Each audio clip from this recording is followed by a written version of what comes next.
Assalamualaikum warahmatullahi wabarakatuh. Seluruh bangsa dan selain, jumpa lagi di channel Jagat Lupitu. Semoga dalam keadaan sehat, tak kurang satu apa, rahmah barokah, salam Allah curahkan untuk kita semuanya. Gus Abbas, Kiai Haji Muhammad Abbas Biliaksi di Bangkalan Madura, dalam rangka Khol Agung Wali Songo, pelantikan perjuangan Wali Songo Jawa Timur dan pelantikan perjuangan Wali Songo Daerah Istimewa Madura Raya. Laskar Sabilillah menyatakan bahwa kita harus siap berjuang meluruskan sejarah-sejarah yang telah dibelokkan. Bahwasanya perkendilan Nahdlatul Ulama menganggap Ansor adalah PKI, Banser PKI, NU Syiah, dan ini sebagainya. Framing-framing yang beredar di masyarakat luas ini harus kita counter lewat perjuangan nyata, gerakan-gerakan yang sifatnya memberikan edukasi pembelajaran kepada masyarakat. Terkait itu, perjuangan Wali Songo mengembalikan marwah ajaran leluhur Wali Songo hendaklah diniati dengan hati yang ikhlas, penuh dengan kesabaran tanpa kebencian. Gelorakan semangat perjuangan untuk mengembalikan bagaimana marwah-marwah ajaran leluhur di bumi Nusantara, negara kesatuan Republik Indonesia harus digelorakan. Lebih jelasnya mari kita simak bagaimana Gus Abbas memberikan wejangan-wejangan pokok atas perjuangan Wali Songo Indonesia Laskar Sabilillah di Bangkalan Madura. Sekali lagi mohon maaf engkari agama Nusantara milik kita. Assalamualaikum warahmatullahi wabarakatuh. Saudara-saudara sekalian, mungkin saya hanya sebentar saja. Al-Imam Abu Madyan. Imam Abu Madyan ini muridnya Syekh Abdul Qadir Al-Jilani. Imam Abu Madyan punya murid Imam Muhammad Harazim. Imam Muhammad Harazim punya murid Imam Muhammad Saleh. Imam Muhammad Saleh punya murid Imam Abdul Hasan Ali bin Abdullah Asyadili yang punya tarekat Syadiliyah. Imam Abdul Hasan Asyadili punya guru di Maghrib, Maroko, Imam Ibnul Mashish. Di antaranya di Irak, Imam Al-Wasiti Asy-Syafi'i. Imam Abdul Hasan Asyadili punya murid namanya Abul Abbas Al-Mursi. Abul Abbas Al-Mursi punya murid Ibnu Athaillah As-Sakandari, sahibu Syarh al-Hikam. Maka Syarh al-Hikam ini baca oleh seluruh thalabah. Imam Abu Madyan ini muridnya Syekh Abdul Qadir. Imam Abu Madyan ini muridnya Syekh Abdul Qadir. Imam Abu Madyan ini muridnya Syekh Abdul Qadir. Sultanul Awliya Syekh Abdul Qadir. Dalam satu catatan sejarah dapatkan pada Habib Muhammad yang dikenal oleh kita semua Faqih Muqaddam, bahwasanya Faqih Muqaddam itu termasuk muridnya Imam Abu Madyan. Imam Abu Madyan muridnya Syekh Abdul Qadir Al-Jilani. Jadi Faqih Muqaddam itu pernah ngaji sama muridnya Syekh Abdul Qadir Al-Jilani. Makanya kita sadarkan kepada seluruh beralih, jangan suka membanding-bandingkan Syekh Abdul Qadir Al-Jilani dengan Faqih Muqaddam. Ini su'ul adab. Saudara-saudara sekalian, kadang-kadang framingnya sangat luar biasa. Al-Faqih Muqaddam Al-Imam Al-Bari' Wal-Mujtahid Al-Wasil ila Allah Ta'ala. Ini framing mereka belum tentu benar. Kenapa? Sebab tidak ditemukan di dalam kitab Tabaqatul Ulama wal Fuqaha yang ada di Hadrami tentang makna Habib Muhammad yang disebut Al-Faqih Muqaddam. Itu juga apa muridnya tidak ada, muridnya juga bukan nggak kelihatan, karyanya tidak ada, fatwanya tidak ada. Tapi di framingnya oleh Faqih Muqaddam ini setingkat Imam Syafi'i, tetapi karena dia tawadhu maka dia mengikuti mazhab Syafi'i. Ini framing yang tidak benar. Bahkan ada yang mengatakan di antara Rabbul Hadaib yang jahilul murakkab mengatakan bahwa Faqih Muqaddam ini sebetulnya lebih tinggi daripada Syekh Abdul Qadir Al-Jilani. Ini menyesatkan masyarakat Jawa Timur dan Madura. Itu yang seperti itu. Dalam catatan mengatakan, ditemukan catatan bahwasanya Al-Faqih Muhammad dan Al-Habib Muhammad itu adalah berguru sama Imam Abu Madyan Al-Maghribi, dan Imam Abu Madyan itu gurunya Syekh Ahmad muridnya Syekh Abdul Qadir Al-Jilani. Jadi Faqih Muqaddam kalau memang betul catatan itu, berarti dia itu ngaji sama muridnya Syekh Abdul Qadir Al-Jilani. Jadi tidak orang, tidak ada akhlaknya. Suruh ada, kalau sumpah ada seorang habib yang berbandingan antara Faqih Muqaddam dan Syekh Abdul Qadir Al-Jilani, ini sangat suruh ada, menafi akhlak.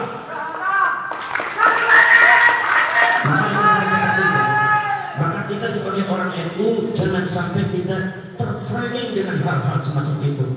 Saudara-saudara kalian, PWI ini adalah merupakan harakah, bukan cuma organisasi. Ada harakah, makanya sedikit ada gerakan perjuangannya. Dan alhamdulillah di PWI ini insya Allah bersih daripada pengaruh Ba'ali. Sampai kapanpun Ba'ali tidak akan mampu menguasai PWI, karena PWI ini adalah anti-Ba'ali.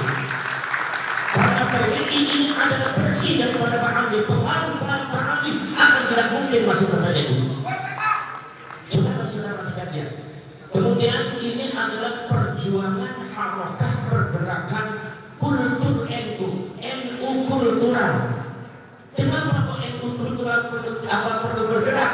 Karena selama ini banyak sekali hal-hal yang merugikan Nahdlatul Ulama, baik secara dakwah ataupun secara akidah ahli sunnah wal jamaah, harakah pergerakan. Tetapi dari pengurus struktural itu seolah-olah tidak mau tahu dan tidak ada tindakan sama sekali. Padahal itu korbannya sangat fakta, sangat jelas bahwa itu adalah sangat menghancurkan Nahdlatul Ulama. Coba seperti ini, jangan dulu saudara-saudara sekalian itu di framing bahwasanya Ansor itu adalah anti kalimat tauhid. Ini jelas, ini mulut-mulut jahannam, mulut-mulut yang tidak benar, mulut-mulut laknatullah alaihim, mengatakan bahwa Ansor di dalamnya sudah ada PKI, Ansor sudah ada PKI, bahwasanya NU sudah ada Syiahnya, NU sudah ada PKI-nya. Subhanallah. Ini karena pengurus-pengurus secara struktural itu membiarkan, maka masyarakat terdoktrin dengan doktrin semacam itu. Seolah-olah kalau seumpama kita bergerak dengan NU itu berarti tidak mendukung Islam. Seolah-olah kalau kita bergerak ingin mendukung Islam harus berlawanan dengan Nahdlatul Ulama. Ini sangat tidak elok. Mungkin di Madura tidak terasa, tapi kalau di Jawa Barat, subhanallah Pak, masyarakat sudah terdoktrin, kekuatan Nahdlatul Ulama sudah hancurkan. Itu yang namanya di DKI Jakarta, pusat daripada Nahdlatul Ulama pada waktu dulu, tahun 70, tahun 80, pusat daripada pergerakan Nahdlatul Ulama ada di Jawa Timur, ada di Bekasi, ada di Karawang. Sekarang terdoktrin oleh orang-orang yang tidak benar, termasuk daripada oknum-oknum Ba'ali yang tidak benar. Akhirnya itu tapi diketahui kekuatan NU hancur habis. Kekuatan NU yang ada di Bekasi habis, kekuatan NU yang ada di Karawang habis, kekuatan NU yang ada di Tangerang habis, dan pada akhirnya berdampak kekuatan Nahdlatul Ulama yang ada di Banten habis, dan sekarang sudah menuju ke Ciamis habis, Sukabumi habis, Tasikmalaya tahun 80 pusat daripada Nahdlatul Ulama. Para ulama-ulama kiai berangkulan mu'alama bersama para ulama kiai membawa bendera Nahdlatul Ulama datang ke Mekah Ba'ali dengan framing Nahdlatul Ulama anti-Islam, Nahdlatul Ulama anti kalimat tauhid, Nahdlatul Ulama tidak bangsa-bangsa yang tidak mendukung perkembangan Islam, lebih membela orang kafir, lebih membela seperti ini, dibelokkan dengan doktrin yang tidak benar. Akhirnya jangan sekarang Tasikmalaya kekuatan NU yang hancur habis lagi. Ciamis habis, sekarang sudah menambah ke Cianjur habis, sekarang sudah menambah ke Kuningan habis, sampai akhirnya masyarakat diam saja terpaku ketika masjid-masjid yang diisi oleh para ulama NU diganti dengan oknum-oknum habib yang mengaji. Kadang-kadang ngajinya subhanallah bukan ngaji tapi isinya doktrin kering, pembelaan terhadap pribadi, menghormati habib, agar lupa punya ngaji, doktrin. Sementara para ulama yang mengajar di Fathul Qorib, kitab Syarhul Iman, kitab Safinatul Najat, mengajari masyarakat tentang masalah tauhid, sifat 20, bagaimana caranya bersuci, bagaimana caranya sholat yang benar, bacaan sholatnya, bacaan Al-Quran, itu sekarang sudah habis, tidak ada. Masjid seperti yang ada di dunia itu banyak diganti oleh oknum oknum Habib yang kadang-kadang secara ilmu itu adalah tidak lebih alim daripada ulama dan kiai kita. Ini menunjukkan pergerakan mereka sangat nyata dan di kuningan NU habis. Sekarang ada pergerakan wali songo Indonesia untuk daerah kuningan, untuk daerah yang ada di Tasik, dan ada di Cianjur, termasuk daerah ada di Ciamis dan Sukabumi. Kayak para ulama NU masih takut. Saya tanyakan, kalau memang NU kekuatannya bagus, kenapa takut? Itu menunjukkan kekuatan NU sudah habis. Sekarang maju sudah mulai habis. Para akhirnya bisa seluruh Indonesia kalau dibiarkan habis dengan doktrin kebatilan kembangan diri. Mereka memframing bahwa mereka lulus dari Solo, kemudian anak cucunya lulusnya diurus. Persis seperti yang dulu, saudara-saudara sekalian. Persis seperti yang dulu. Ketika Maimun Al-Qatar, bagaimana Maimun Al-Qatar itu memasukkan nama anak cucu-cucu nasabnya Sayyid Ismail, akhirnya mendirikan Syiah Ismailiyah. Itu dengan cara apa? Menghilangkan, memutuskan rantai daripada anak cucunya Sayyid Ismail, dihilangkan secara sejarah tidak diakui. Sementara cucu-cucunya jadi cangkok kata Sayyid Ismail, sampai pada akhirnya di Syiah Ismailiyah mereka yang mengaku cucunya Rasulullah sebetulnya ada cucunya Maimun Al-Qatar.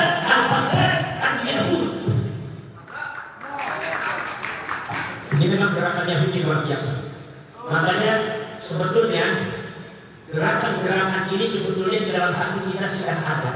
Sebetulnya permasalahan ini di Madura itu sudah di dalam hati sudah ada. Bagaimana cara doktrinnya Habib yang mengatakan Habib itu bisa memadamkan api neraka jahanam. Bagaimana mungkin memadamkan api neraka jahanam? Allah memberikan kebakaran di Solo, Habib tidak ada yang mati, bisa memadamkan api yang ada kebakaran di Solo, di mana neraka jahanam. Ada yang mengatakan saudara-saudara sekalian bahwa seorang Habib itu kadarnya bisa memerintahkan munkar nakir, bisa menghentikan malaikat Israfil, bisa mengatur para mereka. Riwayat Al-Imam Abdullah Muhammad bin Ismail Al-Bukhari, Imam Bukhari sering meriwayatkan pada waktu Kanjeng Nabi Muhammad di akhirat nanti itu umatnya ada tersisa di jahanam. Rasulullah menangis langsung memanggil malaikat yang Malik, tolong ambil umat saya, kemudian kembalikan lagi timbangan amal. Nanti saya akan duduk di timbangan baiknya, supaya timbangan baik kalau saya lebih berat daripada timbangan jeleknya. Tolong keluarkan umat saya. Apa kata malaikat Malik? Kata malaikat Malik mengatakan, ya Rasulullah, kalau cuma engkau yang memerintahkan, sesungguhnya kami itu adalah mereka yang melakukan sesuatu apabila diperintahkan oleh Allah.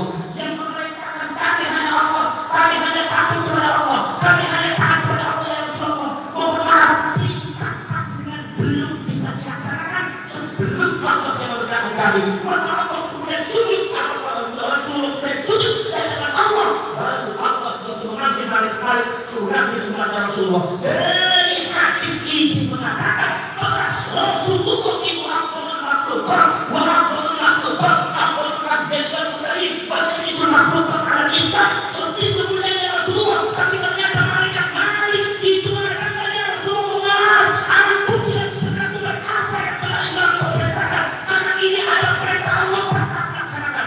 Rasulullah tidak bisa mengatur malaikat, bisa sekali mengatur malaikat. Ini menunjukkan mereka punya akidah yang sangat sesat, akidah Syiah mengatakan merasa dirinya kita berani lebih hebat daripada Rasulullah. Ini sangat jelas tidak benar ini. Dan saya yakin para ulama, para kiai ini harus berani mengatakan bahwa itu tidak benar, berani mengatakan bahwa itu tidak benar. Makanya kata Imam Abu Madian, al-haqqu yajri ala lisani ulama kulli zaman. Bahkan ada yang mengatakan ala al-sinati ulama kulli zaman bima yaitu di ahli. Yang namanya kebenaran itu akan mengalir di atas lisan-lisannya para ulama dengan sesuatu kejadian yang ketika itu layak untuk diungkapkan. Kata Mbah Kiai Soleh Darah Semarang, kata Mbah Kiai Soleh Darah Semarang mengatakan maksudnya Imam Abu Madian itu seperti ini. Ketika terjadi satu kebatilan yang sudah mulai dirasakan oleh umat Islam, di dalam hatinya sudah resah adanya kebatilan itu, mereka sudah menyaksikan ada kebatilan di dalam hatinya, maka Allah akan mengungkapkan kebenaran itu melalui lisannya para ulama. maka diturunkanlah orang-orang semacam Imaduddin. Jangan lihat Imaduddinnya, maka diturunkanlah seorang Nabi Musa kepada Fir'aun. Jangan lihat Nabi Musa tidak punya apa-apa, Nabi Harun tidak punya apa-apa, tapi ada hak untuk kita ini dari Allah. Maka Fir'aun pun tumbang di tangannya dengan Nabi Musa. Saudara-saudara sekalian, jangan melihat si Qarun ketika Allah mengatakan al-haq inna Allah ja'ala lakum qawlan wa lidah. Ketika Allah mengatakan bahwasanya Allah sudah mengambil seorang Qarun sebagai pemimpin orang Yahudi untuk menghajar kaum Jabarin dan kaum Bahti masa ketika itu dan menguasai Kanaan pada waktu itu. Saudara-saudara sekalian, padahal di samping Qarun itu ada Nabi Daud, padahal di samping Qarun itu ada Nabi Ismail, padahal di samping Qarun itu ada Nabi Daniel. Tetapi Nabi Daud, saudara-saudara sekalian, tetap patuhannya kepada Allah. Allah menuju Qarun, maka Nabi Daud, Nabi Ismail, Nabi Daniel berperang di dalam Allah di belakang Qarun yang di depan. Siapa Qarun? Ternyata Qarun adalah hanya seorang penggembala kambing.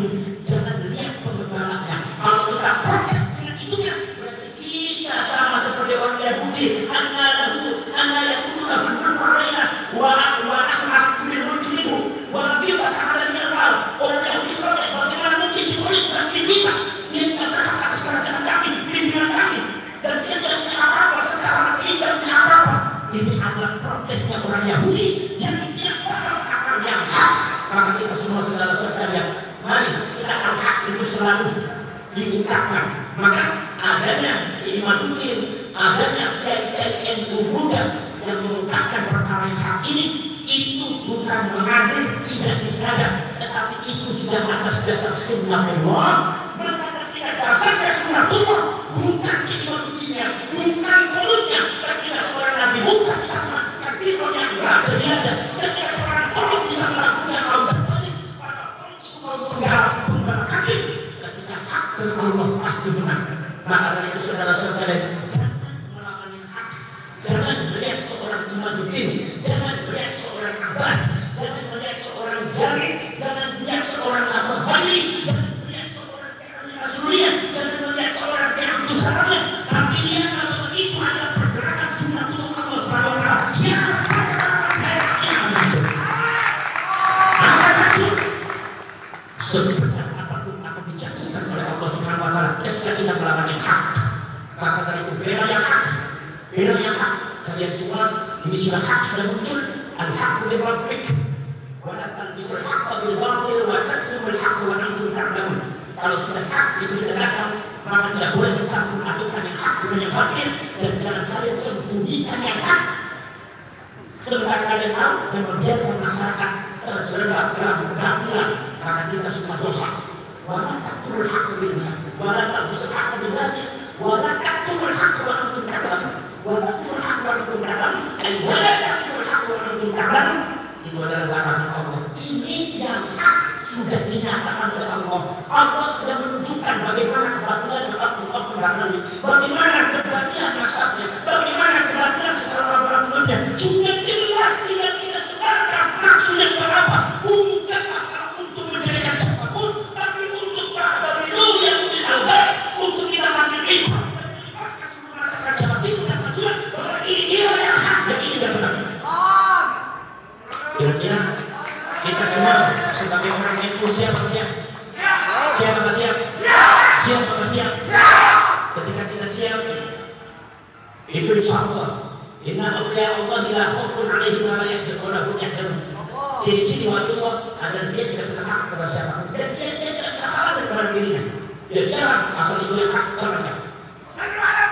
Banyak para nabi yang dibully, banyak para nabi yang dicaci, banyak para nabi yang dilukai, banyak para nabi yang dieksekusi, banyak para nabi yang diinjak, banyak para nabi dan para rasul yang dihina, banyak para nabi dan para rasul yang dilukai. Tapi Nabi dan Rasul tidak pernah mundur dari yang hak. Kenapa? Sebab la khaufun alaihim wa la hum yahzanun. Itu ciri-ciri ulama warasatul anbiya. Maka benar kata saya sama Gus Arifus, kalau yang dia berani, dia sudah berani urus. Kalau yang sudah kecil, takut, nggak usah ikut lagi. Kita cari orang-orang yang betul membela hak. Jangan sampai ada main sibuk tapi sedekah yang mencari keuntungan Gus. Cari keuntungan. Kalau kita untung PBI, kalau keuntungan ahli, tapi keuntungannya kemana? Ini ada lagi orang ini ada orang ini banyak alasan. Biasanya tidak enak, karena ini kalau saya begini tidak enak bos gitu. Nah itu banyak alasan. Maka nanti orang semacam itu di akhirat itu akan diperbudak oleh Allah. Nah itu jangan banyak alasan. Makanya saudara-saudara kalian di dalam masalah perjuangannya hak tidak boleh banyak alasan, tidak boleh keuntungan materialistik. Maka saya bilang kalian siap berjuang? Ya. Siap berjuang? Ya. Saya tanya kepada panjenengan semua orang Madura dan Jawa Timur ini siap berjuang atau ingin mendapatkan jabatan? Siap berjuang atau ingin mendapatkan jabatan? Siap berjuang atau ingin menjadi ketua? Siapapun ketuanya kita tetap berjuang. Siapapun panglimanya kita tetap berjuang. Jangan kritik sana kritik sini, langkahkan kaki kalian berjuang bersama-sama. Siapapun yang ada menjadi panglima dan ketua itu tidak di masalah. Yang penting perjuangan ini jangan sampai berhenti. Saudara-saudara sekalian, kita di Madura dan kita di Jawa Timur ini adalah persis seperti Palestina tahun 1945. Palestina tahun 1945 ketika ada pasukan Palestina atau seorang Yahudi dengan kapal dari Jerman, dari Belanda, ada puluhan bahkan ratusan tahun 1920 sampai 1948. Itu mereka bersandar di pelabuhan Haifa, Palestina. Begitu bersandar di pelabuhan Haifa, kemudian orang Yahudi itu langsung turun dari kapalnya, membentang ke spanduknya, mengatakan bahwasanya Eropa telah mengusir kami, Jerman telah membunuh kami. Wahai orang Palestina, orang Palestina, jangan putuskan harapan kami. Orang Palestina orangnya halus persis seperti orang Jawa. Akhirnya mereka merangkul orang Yahudi tersebut, dikasih tempat, dikasih tanah, dikasih rumah, dikasih makan seperti halnya saudara. Sebabnya apa? Sebab tanah Palestina itu adalah tanah toleransi. Di tengah-tengah Palestina ada Masjidil Aqsa, ada Haikal Sulaiman yang diakui oleh tiga negara, yaitu Islam, Yahudi dan Nasrani. Jadi toleransi antar beragama itu sudah melekat di dalam dada masyarakat Palestina. Maka ketika orang Yahudi aspirasi itu datang mengklaim bahwa dia itu Yahudi, maka orang Palestina menyambutnya. Sedikit demi sedikit akhirnya disambut tambah banyak, akhirnya menjadi ratusan ribu orang Yahudi di Palestina. Tapi ternyata ada peringatan dari orang Eropa, masyarakat Palestina. Kami mengusir mereka bukan tanpa alasan. Kami mengusir mereka itu ada alasan kenapa? Karena mereka itu ingin berdominasi, karena mereka ingin mengklaim sejarah, karena mereka ingin menginginkan leluhur kami. Mereka tidak mau menghargai sesama manusia, mereka tidak mau menghargai sesama tokoh-tokoh yang ada di Eropa. Mereka ingin besar-besar ingin hebat sendiri, berbentuk masyarakat untuk menghormati mereka, bahkan menghancurkan bahkan ingin menguasai Eropa. Maka ketika gerakan itu sudah kami tangkap, maka kami kumpulkan orang yang dan kami usir dari negara kami. Wahai orang Palestina, hati-hati karena Anda telah menerima tamu yang salah. Itu kan apa? Akhirnya saudara dibuktikan omongannya orang Eropa. Lambat laun komunitas tambahannya mengadakan perayaan Yahudi. Akhirnya kemudian apa yang mereka lakukan? Yahudi Askenazi membentuk apa yang disebut dengan Zionis. Zionis itu adalah merupakan satu organisasi Yahudi Askenazi, di mana grupnya itu namanya diridikannya Yahudi Askenazi. Itu persis seperti Harmani itu Yahudi Askenazi sama diridikannya. Saudara-saudara sekalian, kemudian pada akhirnya apa yang mereka lakukan? Yang mereka lakukan pertama kali adalah membuat makan palsu. Ini catatan bagi orang Madura. Karena di Madura sudah banyak makan palsu. Makanya kalau seumpama ada makan palsu yang tidak benar, jangan ragu. Ini gerakannya Yahudi Zionis atas nama Islam, atas nama Tuhan dan Tuhan. Palsu itu sebelum Madura itu nasibnya sama dengan Palestina.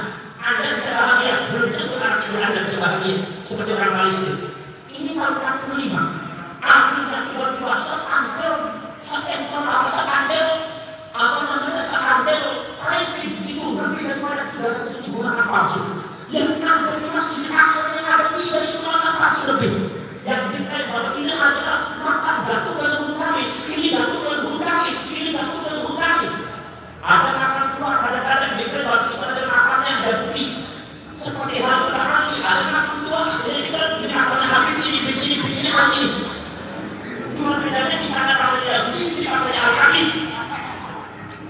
Saudara-saudara sekalian, subhanallah, akhirnya kemudian tambah banyak pada tahun selanjutnya mengklaim daerah Palestina sebelah sini adalah daerah kami, ini daerah leluhur kami.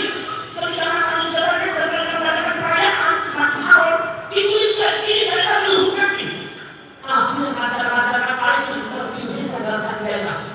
Semakin hari semakin luas, daerah ini dicaplok, dicaplok. Akhirnya hampir menyeluruh daerah Palestina dicaplok oleh Yahudi, saudara-saudara. Maka kemudian Zionis mencari orang mata-mata untuk rahasia melumpuhkan Palestina dari dalam. Bagaimana? Maka dicarilah seorang yang genetikanya Yahudi tapi beragama Islam, pintar bahasa, pintar agama. Maka diambil dari Hadramawt Maut, namanya Syekh Fadil Abdullah. Syekh Fadil Abdullah agamanya Islam tapi genetikanya Yahudi. Diambil oleh Zionis untuk Zionis itu menaruh di Palestina untuk Syekh Fadil Abdullah menjadi mata-matanya Zionis untuk menghancurkan Palestina dari dalam, untuk membongkar sejarah atau untuk membongkar rahasia kekuatan Palestina dari dalam. Syekh Fadil datang dengan memakai jubah. Syekh Fadil datang jenggotnya bagaikan wali terpiaka dengan jenggotnya Syekh Abdul Qadir Al-Jilani. Subhanallah. Kemudian juga bicaranya Al-Quran. Beliau hafal Quran, hafal hadis. Mulai Syekh Fadil Abdullah beliau mengajar di beberapa kampung, bahkan diminta untuk ceramah. Ketika ceramah, Syekh Fadil Abdullah tidak kalah dengan mujahidin Islam. Ceramah nasionalisme, mari kita bela Palestina. Orang mujahidin Islam kita ceramah supaya dapat kemenangan. Orang Yahudi harus diusir.